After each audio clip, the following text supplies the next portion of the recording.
Hi everyone, this is Aaron, and we are here today with Pastor Matt Powell.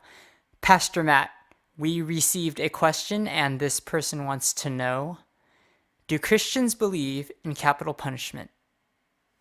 The simple answer to that question is that Christians, at least biblically, the Bible does speak about capital punishment.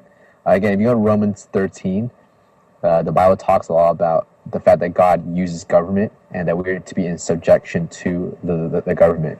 And he also tells us that in Romans chapter 13, Paul basically says that we need to have fear of the authority for this reason that he is God's servant for our good. And if we do wrong, he says, be afraid, because he does not bring the sword in vain. And so, in other words, there is a real sense of capital punishment that Paul talks about in Romans 13. Furthermore, even when you go back to the Old Testament, the whole point of capital punishment is to emphasize the fact that certain crimes are just that heinous. So the fact that, if you take someone's life, therefore life is to be taken back. And it's not meant to do so in a sense of just retribution, but it's to emphasize how important life is, and you can't flippantly take life whenever you want. And that if you take life, the punishment is to lose your life in capital punishment, basically. That's the whole point of an eye for an eye. Within that context of the Old Testament.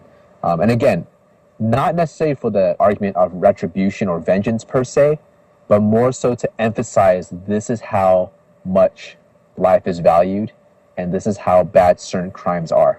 And so, Romans 13 is the passage I would point people to consider capital punishment and the fact that, it is ordained by God and by the government.